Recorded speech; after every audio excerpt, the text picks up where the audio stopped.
Aduh, ciloko dan piye? Ngerti ra? Kim cilik sak teko dene kae. Ayo kae dibegal. Lah motore. Aduh, ya tuh motore to, Dan. Atine. Rasaan-rasane lho. Kanca dhewe sing anu. Yo kae timbul ae wah. Piye meneh top. Nah, diam, jaga kebersihan, jangan berisik. Silahkan nyanyi lagi. Bibiane kanca mbok begal, apa gawan bayi watakmu kuwi kriminal. Waton ciak, waton dupa, tanpa rating main gasak ke kancane rusak. Asliane kanca mbok begal, apa gawan bayi watakmu kuwi kriminal. Waton ciak, waton dupa, tanpa rating main gasak ke kancane rusak. Zaman saiki akeh kanca sing gateli, wis wiruh bibikane kanca tetep dicerai. Modal percaya diri, awale basa-basi, tingkah lakune koyo asu lagi dipakani. Ra ngurus kanca kental, nyatane kowe tekel. Ngelek-ngelek neng mburi, niatmu golek rai.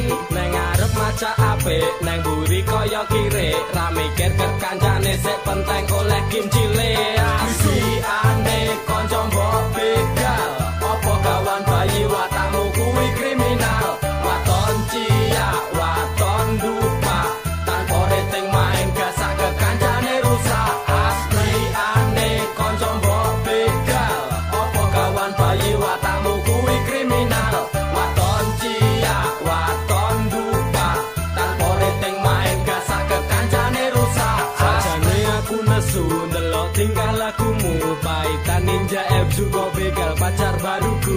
Apa kowe ra mirror, rupamu kuwi error. Gur modal motor rental, awakmu kebak dangkal. Rasane dadi ngelu, pengen macul cangkemmu, mergone kowe kecu, tekone wong kancamu. Aku ra iso meneng, aku dadi sepaneng, deloke kowe seneng nang utek dadi kemrang sang umuk. Ayo kowe genti, sik nyanyi kowe genti.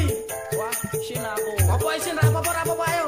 Mo, aku ngene mergo kowe ngene mergo aku. Bajingan masih kronya.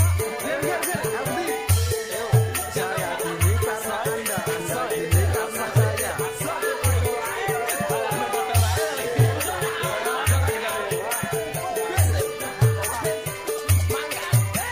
Bibiane kanca mbok begal, apa gawan bayi watakmu kuwi kriminal. Waton ciak, waton dupa, tanpa rating main gasak ke kancane rusak. Asliane kanca mbok begal, apa gawan bayi watakmu kuwi kriminal.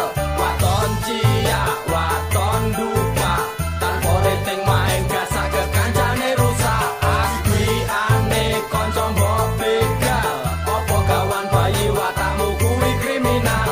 Waton ciak, waton dupa, tanpa rating main gasak ke kancane rusak. Asliane kanca mbok begal, Baru saja kita mendengarkan ending EKE featuring Kejar, Genjot, dan Kacing Made in ending EKE Home Record Studio yang berjudul Bribeanku Dibegal Koncoku Ngenes.